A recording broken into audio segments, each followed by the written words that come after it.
Hello दोस्तों, good morning, Radhe Radhe, Shyam Shyam. आप सभी का स्वागत है एक बार फिर से हमारे चैनल नॉलेज कॉर्नर में। और आज ही हमारी इंडियन पॉलिटी की दूसरी क्लास होने वाली है। पिछली क्लास में हमने जो भारत का जो है संघीय ढांचा था और संविधान सभा के संबंधित जो सवाल थे, इसके अलावा अनुसूची, संविधान के प्रमुख भाग और अनुच्छेद, इनसे संबंधित हम सवालों को देख चुके थे। आज की अपनी क्लास में हम आगे के टॉपिक को देखने का प्रयास करेंगे और उम्मीद करेंगे कि आप सभी को जो है वीडियो पसंद आएगी। देखिए, ये सभी आपके 38वीं बीपीएससी से लेकर 71वीं बीपीएससी तक के पीवाईक्यू हैं और इसमें आपको बीपीएससी सीडीपीओ और बीपीएससी टीआरई 1, 2, 3 और इसके एग्जाम के सवाल देखने को मिलेंगे। तो आप सभी से निवेदन है कि आप सभी लोग जो है वीडियो को स्किप मत करिएगा, वीडियो को पूरा देखिएगा, क्योंकि ये आप सभी के लिए काफ़ी ज़्यादा इंपॉर्टेंट रहने वाली है। पीवाईक्यू के साथ साथ आपको जो है एनसीईआरटी और बिहार स्टेट बोर्ड की बुक, जिसको हम एससीईआरटी बोलते हैं, वो पढ़ना अत्यंत ज़रूरी है, क्योंकि आपका बेस जो है वहीं से मजबूत होगा और अधिकतर सवाल जो है वहीं से सारे बने हुए हैं। चाहे वो पीवाईक्यू आप देख रहे हो, चाहे आप बीपीएससी सीडीपीओ का सवाल देख रहे हो, और या आप टीआरई 1, 2, 3 और उसके एग्ज़ाम का सवाल देख रहे हो। तो हम सेशन को शुरू करने से पहले आपसे कहना चाहेंगे कि अगर आप में से कुछ लोग ऐसे भी हैं जो हमारे चैनल पर पहली बार विजिट कर रहे होंगे और उन्होंने अभी तक चैनल को सब्सक्राइब नहीं किया होगा, तो चैनल को सब्सक्राइब कर लीजिएगा, बेल आइकन को प्रेस कर लीजिएगा, ताकि सबसे पहले नोटिफिकेशन आप तक पहुंच जाया करे जब भी वीडियो हमारी अपलोड हो। इसके अलावा इस क्लास की पीडीएफ के लिए आप हमारे टेलीग्राम चैनल से जुड़ सकते हैं, जिसका लिंक वीडियो के डिस्क्रिप्शन में दिया गया है। तो चलिए हम क्लास शुरू करते हैं। और वीडियो अगर पसंद आएगा दोस्तों तो लाइक जरूर करिएगा और अपने दोस्तों में शेयर भी जरूर करिएगा। पहला सवाल है कि भारतीय संविधान की प्रस्तावना के सिलसिले में निम्नलिखित में से सही क्रम कौन सा है। सही क्रम जो है कौन सा है, ये आपको बताना है। तो देखिए, अगर हम बात करें तो सार्वभौम, सत्ता संपन्न, समाजवादी, धर्मनिरपेक्ष, जनवादी, गणतंत्र, ये जो क्रम है, ऐसे ही आपके संविधान के प्रस्तावना में लिखा गया है। तो आपका डी विकल्प जो है सही हो जाएगा। डी विकल्प सही हो जाएगा। 40वीं बीपीएससी प्री 1995 में ये सवाल जो है पूछा गया था। देखिए, प्रश्न में दिए गए भारतीय संविधान की प्रस्तावना में वर्णित किए गए शब्द हैं और ये भारतीय राज्य व्यवस्था के स्वरूप का वर्णन करते हैं। इनमें से समाजवादी और धर्मनिरपेक्ष शब्द मूल संविधान में नहीं थे। इन्हें जो है 42वें संविधान संशोधन के द्वारा जोड़ा गया था। जोड़े जाने के पश्चात संविधान में इन शब्दों का निर्धारित क्रम है: सार्वभौम, सत्ता संपन्न, समाजवादी, पंथ निरपेक्ष या धर्मनिरपेक्ष, जनवादी और गणतंत्र। ध्यान रखने योग्य तथ्य है कि संविधान में उल्लिखित शब्द ये हैं: संपूर्ण प्रभुत्व संपन्न, समाजवादी, पंथ निरपेक्ष, लोकतंत्रात्मक, गणराज्य। तो ये लिखे कुछ इस तरह से है, लेकिन आपको ऑप्शन में इस तरह दिया गया है, इसलिए यही आपका सही हो जाएगा। दोनों का मतलब जो है लगभग एक ही होता है, इसलिए आपका डी विकल्प सही हो जाएगा। अगला सवाल देखिए, भारतीय संविधान की प्रस्तावना में भारत को किस रूप में घोषित किया गया है। भारत को किस रूप में घोषित किया गया है, ये आपको बताना है। तो इसका जो सही जवाब हो जाएगा, ये कौन सा हो जाएगा, तो एक सार्वभौम, समाजवादी, धर्मनिरपेक्ष और जो है प्रजातांत्रिक गणतंत्र के रूप में जो है भारत को घोषित किया गया है। तो आपका सी विकल्प सही हो जाएगा। 42वीं बीपीएससी प्री 1997-98 में ये सवाल जो है पूछा गया था। अगला सवाल देखिए, भारत में लौकिक सार्वभौमिकता क्योंकि संविधान की प्रस्तावना आरंभ होती है। भारत में लौकिक सार्वभौमिकता है क्योंकि संविधान की प्रस्तावना जो है आरंभ होती है। तो आरंभ कौन से शब्द से होती है, तो मैंने आपको बताया कि ये जो आरंभ होती है कि हम भारत के लोग, ठीक है, हम भारत के लोग, यही शब्दों से जो है भारत की प्रस्तावना या प्रियम्बल जो है संविधान की, ये स्टार्ट होती है। डी विकल्प जो है ये हमारा सही हो जाएगा। 39वीं बीपीएससी प्री 1994 में ये सवाल पूछा गया था। देखिए, हमारे जो भारतीय संविधान की प्रस्तावना है, हम भारत के लोग शब्दों से शुरू होती है, तब भारत में लौकिक सार्वभौमिकता है।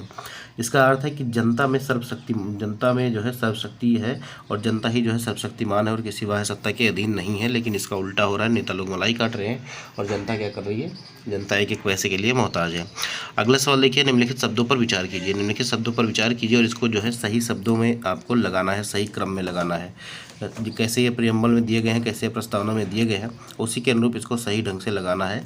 तो पहले आपका क्या आ जाएगा, तो पहले आपका सार्वभौमिक आ जाएगा, पहले सी आ जाएगा। देखिए, सी सब एक में नहीं है तो एक काट देंगे। बाकी सी के बाद जो है आपका आ जाएगा समाजवादी। सी के बाद आपका समाजवादी आएगा तो सी के बाद ए आ जाएगा। 2 नंबर पे ए आ जाएगा तो सी के बाद ए आ गया। तो बाकी सभी कैंसिल हो गए, तो आपका सी ए बी डी जो है सही हो जाएगा। सार्वभौमिक, समाजवादी, इसके बाद जो है धर्मनिरपेक्ष और प्रजातांत्रिक, गणराज्य, इस तरह से जो है वर्णित किया गया है आपके प्रस्तावना में। तो सी विकल्प जो है ये हमारा सही हो जाएगा। 48वीं से 52वीं बीपीएससी प्री 2008 में ये सवाल जो है पूछा गया था। भारतीय संविधान की प्रस्तावना में भारत को एक सार्वभौम, समाजवादी, पंथ निरपेक्ष, प्रजातांत्रिक, गणराज्य के रूप में घोषित किया गया है। उल्लेखनीय है कि भारतीय संविधान में पंथ निरपेक्ष शब्द का उल्लेख किया गया है, न कि धर्मनिरपेक्ष का। अगला सवाल देखिए, भारत के संविधान की प्रस्तावना में निम्नलिखित में से किस एक को पहले मुख्य रूप से सम्मिलित नहीं किया गया था। किस से एक को जो है मुख्य रूप से सम्मिलित नहीं किया गया था पहले। तो ये आपका 2 शब्द हैं जो 42वें संविधान संशोधन के द्वारा जोड़े गए, जिनको हम कहते हैं समाजवाद और धर्मनिरपेक्षता। ये दोनों शब्द जो है भारतीय संविधान की प्रस्तावना में नहीं थे, मतलब मूल संविधान में नहीं थे, ये 42वें संविधान संशोधन के द्वारा जोड़े गए हैं। बीपीएससी सीडीपीओ प्री 2005 में ये सवाल पूछा गया था। और देखिए यहाँ पर एक्सप्लेनेशन देखिए, भारतीय संविधान की प्रस्तावना में मूलतः भारत को एक सार्वभौम समाजवादी प्रजातांत्रिक गणराज्य के रूप में घोषित किया गया था। उल्लेखनीय है कि भारतीय संविधान में पंथ निरपेक्ष शब्द का उल्लेख न किया गया है, न कि धर्मनिरपेक्ष। वर्ष 1976 में स्वर्ण सिंह कमेटी की सिफारिश के आधार पर जो है 42वें संविधान संशोधन अधिनियम 1976 के बाद प्रस्तावना में 3 शब्द नए जोड़े गए, जिसमें समाजवादी, पंथ निरपेक्ष और अखंडता जो है जोड़ा गया था। अगला सवाल देखिए, भारतीय संविधान की प्रस्तावना में समाजवादी शब्द किस संशोधन के द्वारा जोड़ा गया था? तो कौन सा संविधान संशोधन था? अभी मैंने आपको बताया 42वां संविधान संशोधन 1976। तो 42वां संविधान संशोधन जो है 1976 में हुआ था और इसके तहत जो है समाजवादी शब्द जोड़ा गया था। तो ये ए विकल्प जो है ये हमारा सही हो जाएगा। बीपीएससी प्री 2016 में ये सवाल पूछा गया था। अब इसमें 3 नए शब्द जोड़े गए थे 42वें संविधान संशोधन के द्वारा, जिसमें समाजवादी, पंथ निरपेक्ष और अखंडता, ये तीनों शब्द जो है याद रखिएगा, बार बार आपसे पूछा जाता है। अगला सवाल देखिए, 7वें नंबर का सवाल है कि भारतीय संविधान की प्रस्तावना या प्रियम्बल में किन संशोधन द्वारा समाजवादी एवं धर्मनिरपेक्ष शब्द जो है ये जोड़े गए थे? सोशलिस्ट और सेकुलर शब्द जो है ये कौन से संविधान संशोधन के द्वारा जोड़े गए थे? तो अभी मैंने थोड़ी देर पहले आपको बताया 42वां संविधान संशोधन 1976, याद रखिएगा। सी विकल्प जो है ये हमारा सही हो जाएगा। बीपीएससी सीडीपीओ प्री 2005 में ये सवाल पूछा गया था। अगला सवाल जो है 17वीं बीपीएससी प्री 2024 में पूछा गया था। और 42वें संविधान संशोधन द्वारा कौन से 2 शब्द प्रस्तावना में जोड़े गए थे? 42वें संविधान संशोधन द्वारा कौन से शब्द प्रस्तावना में जोड़े गए थे?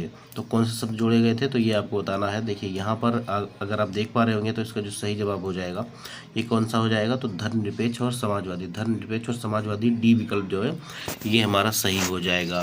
देखिए 42वें संविधान संशोधन अधिनियम 1976 द्वारा भारतीय संविधान की प्रस्तावना में समाजवादी, पंथ निरपेक्ष या धर्मनिरपेक्ष और अखंडता शब्द जोड़े गए। 42वें संविधान संशोधन को स्वर्ण सिंह समिति की सिफारिशों पर जो है किया गया था। अगला सवाल देखिए 9वें नंबर का सवाल है कि निम्नलिखित में से कौन सा भारतवर्ष को एक धर्मनिरपेक्ष राज्य के रूप में वर्णित करता है? निम्नलिखित में से कौन सा भारतवर्ष को एक धर्मनिरपेक्ष राज्य के रूप में जो है वर्णित करता है? तो ये आपको बताना है। तो ये कौन वर्णित करता है? तो ये आपकी जो है संविधान की जो प्रस्तावना है इसी में ये चीज़ें लिखी गई हैं, तो इसीलिए यही वर्णित करता है। ये आपका डी विकल्प जो है सही हो जाएगा। बीपीएससी सीडीपीओ प्री 2018 में ये सवाल पूछा गया था। अगला सवाल देखिए, अगला सवाल क्या कह रहा है, क्वेश्चन नंबर 10 है। इससे पहले हम थोड़ा सा एक्सप्लेनेशन इसका देख लेते हैं। भारतीय संविधान की प्रस्तावना के अनुसार भारत एक संप्रभु समाजवादी, धर्मनिरपेक्ष या पंथ निरपेक्ष लोकतांत्रिक गणराज्य है और संविधान की प्रस्तावना पंडित जवाहरलाल नेहरू द्वारा प्रारूपित एवं संविधान सभा द्वारा स्वीकृत उद्देश्य प्रस्ताव पर आधारित है। अगला सवाल देखिए, निम्नलिखित में से किसे भारतीय संविधान की आत्मा कहा जाता है? किसे जो है भारतीय संविधान का या भारतीय संविधान की आत्मा कहा जाता है, ये आपको बताना है। तो इसका जो सही जवाब हो जाएगा ये कौन सा हो जाएगा? तो भारतीय संविधान की आत्मा जो है संविधान की प्रस्तावना को कहते हैं। सी विकल्प जो है ये हमारा सही हो जाएगा। बीपीएससी सीडीपीओ प्री 2005 में ये सवाल जो है पूछा गया था। देखिए भारतीय संविधान में निहित प्रस्तावना को संविधान की आत्मा माना गया है। भारतीय संविधान की प्रस्तावना में भारत को एक संपूर्ण प्रभुत्व संपन्न समाजवादी, पंथ निरपेक्ष लोकतंत्रात्मक गणराज्य के रूप में घोषित किया गया है। अगला सवाल देखिए, शासन प्रणाली से संबंधित होने वाला है। कह रहा है भारतीय संविधान की प्रकृति है। भारतीय संविधान की जो प्रकृति है ये कैसी है ये आपको बताना है। तो भारतीय संविधान की प्रकृति जो है, प्रकृति में जो है ये संघीय किंतु भावना में जो है एकात्मक है। प्रकृति में संघीय किंतु भावना में एकात्मक, डी विकल्प जो है ये हमारा सही हो जाएगा। एक्सप्लेनेशन देखिए आपको बहुत चीज़ें जो है समझ में आएंगी। 63वीं बीपीएससी प्री 2017 में ये सवाल पूछा गया था और संविधान वेत्ताओं ने संविधान को मुख्यतः 2 वर्गों में विभाजित किया है, संघात्मक और एकात्मक। एकात्मक संविधान वह संविधान है जिसके अंतर्गत सारी शक्तियाँ एक ही सरकार में निहित होती हैं, जो प्रायः केंद्रीय सरकार में होती है। इसमें प्रांतों को केंद्रीय सरकार के अधीन रहना पड़ता है। इसके विपरीत संघात्मक संविधान वह संविधान है जिसमें शक्तियों का केंद्र और राज्यों के बीच में विभाजन हो जाता है। तो आप सभी लोग जानते हैं शक्तियों का विभाजन अपने यहाँ हुआ है राज्य सूची और संघ सूची और समवर्ती सूची के माध्यम से, तथा दोनों सरकारें अपने अपने क्षेत्र में स्वतंत्र रूप से कार्य करती हैं। भारतीय संविधान की प्रकृति के बारे में विधिवेत्ताओं में काफ़ी मतभेद रहा है।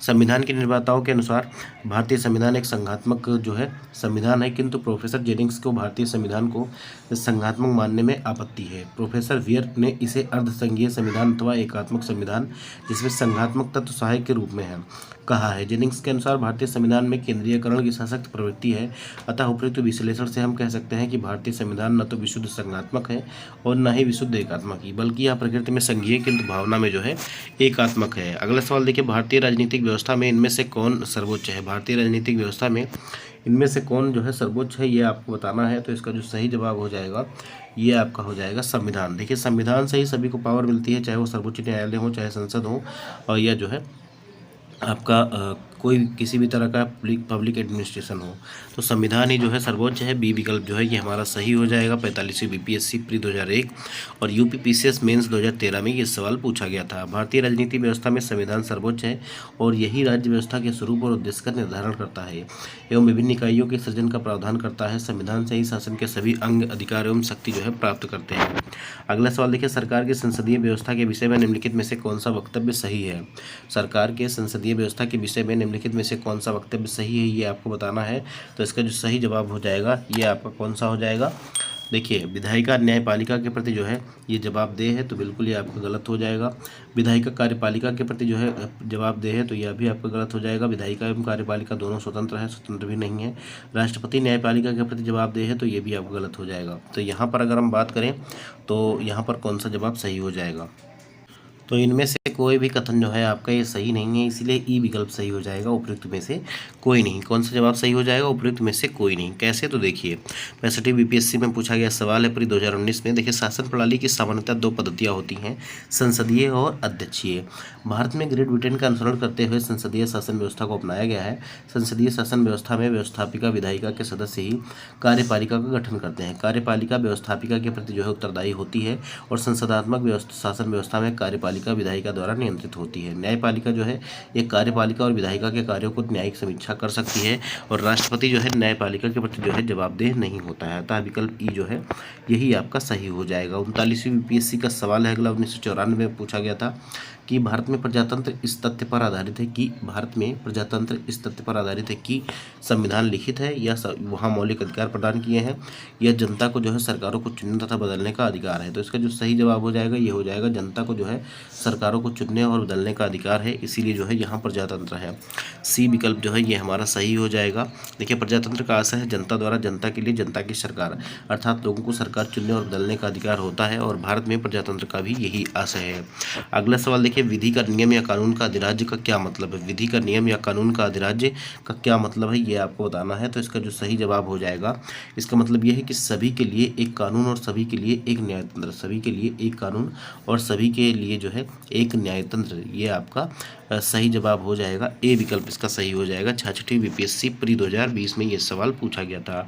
विधि का नियम या विधि का शासन या कानून का अधिराज्य का तात्पर्य सभी के लिए एक कानून और सभी के लिए एक न्यायतंत्र से है। विधि के नियम का सामान्य अर्थ है कि देश के कानून के समक्ष सभी नागरिक समान हैं तथा कोई भी व्यक्ति कानून से ऊपर नहीं है। साथ ही कानून किसी व्यक्ति के साथ धर्म, जाति या लिंग के आधार पर भेदभाव नहीं कर सकता है। भारतीय संविधान में मौलिक अधिकारों के तहत अनुच्छेद 14 में विधि के समक्ष समता एवं विधियों के समान संरक्षण का अधिकार प्रदान किया गया है। अगला सवाल देखिए, भारतीय प्रशासन में विभाजन प्रणाली किससे संबंधित है? भारतीय प्रशासन में विभाजन प्रणाली जो है ये किससे संबंधित है, ये आपको बताना है। तो इसका जो सही जवाब हो जाएगा ये आपका हो जाएगा जो है नीति कार्यान्वयन।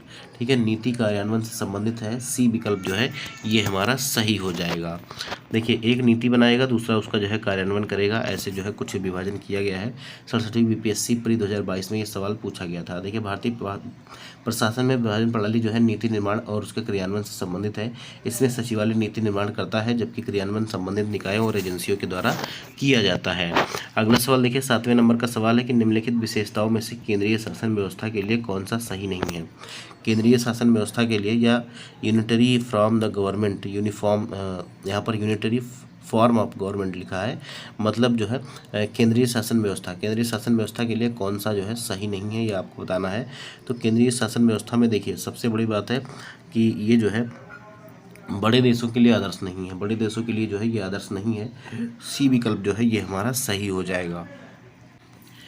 65वीं बीपीएससी प्री 2019 में ये सवाल पूछा गया है। यूनिटरी फॉर्म ऑफ गवर्नमेंट जो है ये बड़े देशों के लिए आदर्श नहीं है। देखिए, केंद्रीय शासन व्यवस्था या सरकार के एकात्मक स्वरूप की प्रमुख विशेषताओं में शामिल है सत्ता का केंद्रीकरण एवं एकीकृत शक्ति, सरकार की त्वरित निर्णय लेने की क्षमता, संविधान का लचीलापन, एकल न्यायपालिका और संपूर्ण राज्य क्षेत्र में कानून की एकरूपता, एकल नागरिकता, आपातकाल की व्यवस्था आदि, परंतु यह आवश्यक नहीं है कि ऐसी व्यवस्था बड़े देशों के लिए आदर्श हो। बड़े देशों में संघीय व्यवस्था भी बेहतर कार्य कर सकती है।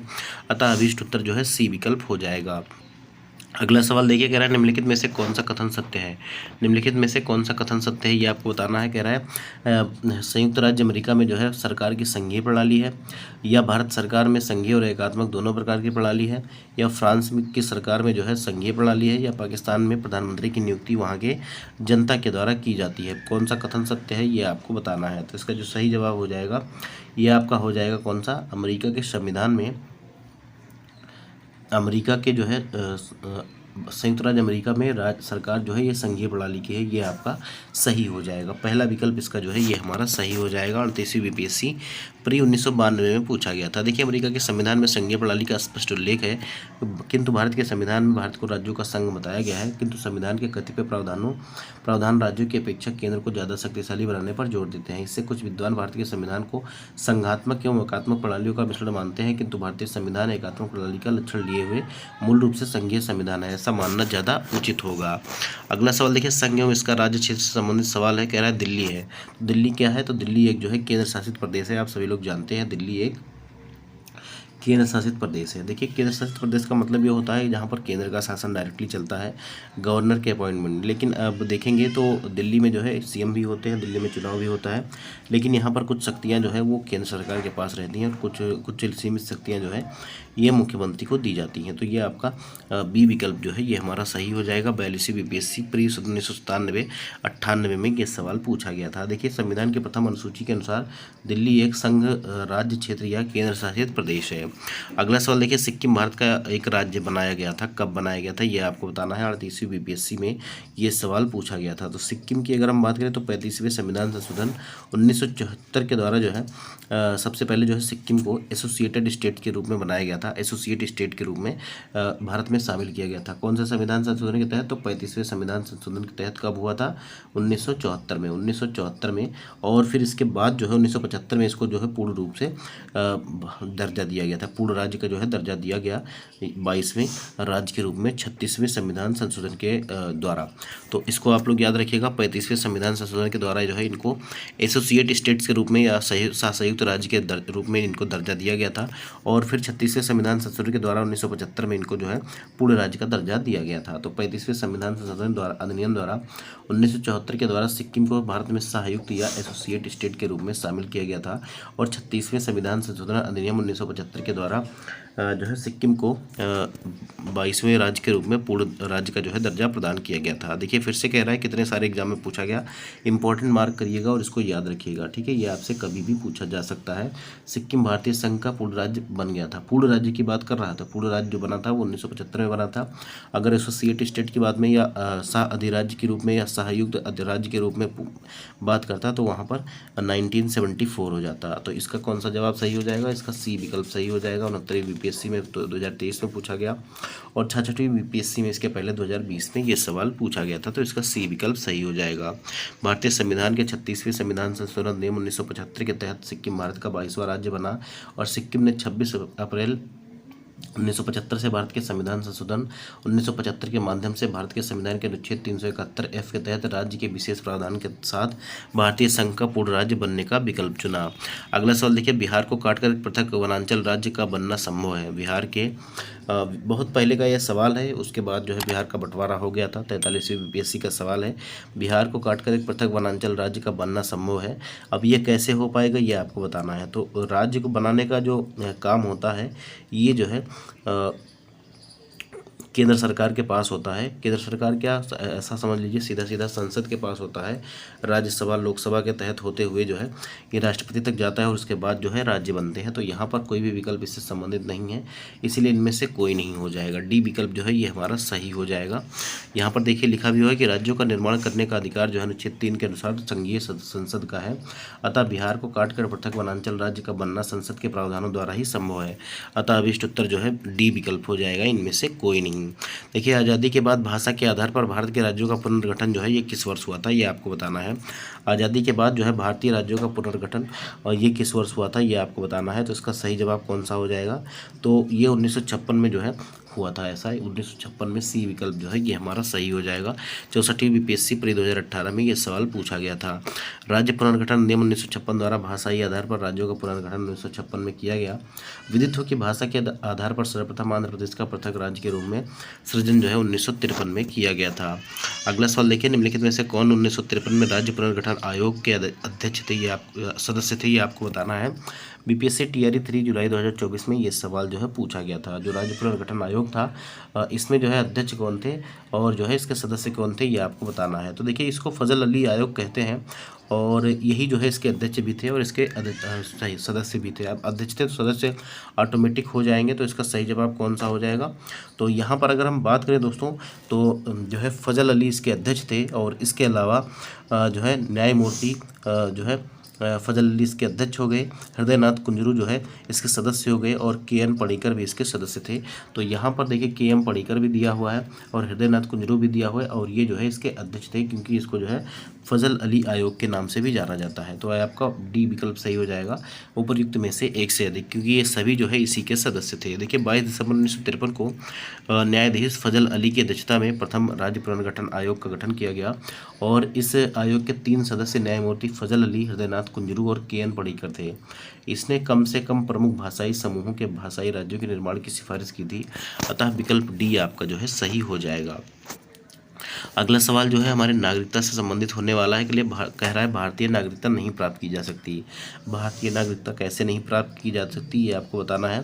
तो भारतीय बैंक में जो है धन जमा करके भारतीय नागरिकता जो है प्राप्त नहीं की जा सकती है, ये आप जान लीजिए। डी विकल्प जो है ये हमारा सही हो जाएगा। 41वीं बीपीएससी प्री 1996 में ये सवाल पूछा गया था। देखिए भारतीय नागरिकता अधिनियम 1955 बाद में संशोधित भी किया गया है। द्वारा भारतीय नागरिकता निम्नलिखित तरीके से प्राप्त की जा सकती है: जन्म के द्वारा, रक्त संबंध या वंशकर्म के द्वारा, रजिस्ट्री द्वारा, देशीकरण द्वारा और किसी भूभाग के भारत में सम्मिलन के द्वारा। भारतीय बैंक में धन जमा करना एक वाणिज्यिक व्यवहार है और यह नागरिकता प्राप्त करने का तरीका नहीं है।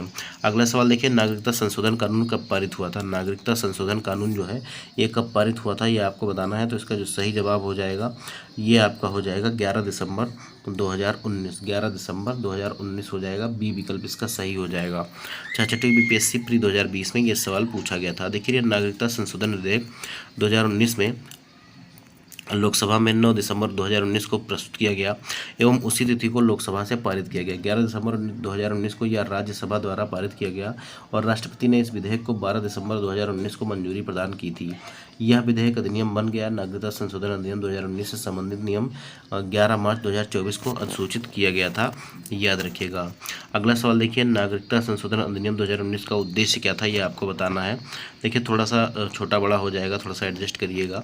अब यहाँ पर देखिए आप सभी लोग जानते हैं कि 2019 का जो नागरिकता संशोधन विधेयक आया था, यह अधिनियम जो था, क्योंकि जब राष्ट्रपति ने साइन कर दिया तो ये अधिनियम बन गया। तो इसमें क्या था, इसमें बात ये थी कि जो अफगानिस्तान, पाकिस्तान और बांग्लादेश में जो पीड़ित हो रहे हैं अल्पसंख्यक, जो जिसमें हिंदू, सिख और जो है जैन, ये सभी लोग, जैन, पारसी, ये सभी लोग शामिल थे। केवल और केवल जो है उनको छोड़कर, मतलब इस्लाम धर्म को छोड़कर, ठीक है, उनको जो है भारत में नागरिकता प्रदान करना। तो डी विकल्प जो है ये हमारा सही हो जाएगा। 67वीं बीपीएससी प्री 2022 में ये सवाल पूछा गया था। आप इसको भूले तो नहीं होंगे, बहुत बवाल हुआ था इसके लिए भी। नागरिकता संशोधन अधिनियम 2019 का उद्देश्य अफगानिस्तान, बांग्लादेश और पाकिस्तान में उत्पीड़न के कारण अवैध प्रवासियों के रूप में भारत आए वहाँ के अल्पसंख्यक, जिसमें हिंदू, सिख, बौद्ध, जैन, पारसी और ईसाई, को भारत की नागरिकता की पात्रता जो है प्रदान करना है। अगला सवाल देखिए, मूल अधिकार से संबंधित सवाल है और ये आप सभी के लिए जो है होमवर्क है। ये आप सभी के लिए जो है होमवर्क है, आपको बताना है कि ये जो है इसका सही जवाब कौन सा हो जाएगा। बहुत ही आसान सा सवाल है, उम्मीद करता हूँ कि आप सभी लोग जो है इसका जवाब जरूर देंगे। देखिए कह रहा है, भारतीय संविधान के किस अनुच्छेद के अंतर्गत नागरिकों को मौलिक अधिकार प्रदान किए गए हैं। भारतीय संविधान में किस अनुच्छेद के अंतर्गत नागरिकों को मौलिक अधिकार प्रदान किए गए हैं, ये आपको बताना है। तो इसका कौन सा जवाब सही हो जाएगा ये आप कमेंट बॉक्स में ज़रूर जवाब दीजिएगा, क्योंकि जब आप एक्टिविटी करते हैं तो आप आगे बढ़ते हैं और चीज़ें आपको लंबे समय तक याद रहती हैं। देखिए 39वीं बीपीएससी में भी पूछा गया है और 44वीं बीपीएससी में भी पूछा गया है। तो उम्मीद करता हूँ कि आपको सेशन पसंद आया होगा। दोस्तों अगर आप लोगों ने अभी तक वीडियो को लाइक नहीं किया है तो वीडियो को लाइक कर दीजिएगा, चैनल को सब्सक्राइब कर दीजिएगा और बेल आइकन को प्रेस कर लीजिएगा। इस क्लास की PDF के लिए आप हमारे टेलीग्राम चैनल से जुड़ जाइएगा। हम लोग मिलेंगे अगले वीडियो में, तब तक के लिए अच्छे से पढ़ाई करिए। मिलते हैं अगले वीडियो में, तब तक के लिए जय हिंद, जय भारत, नमस्कार।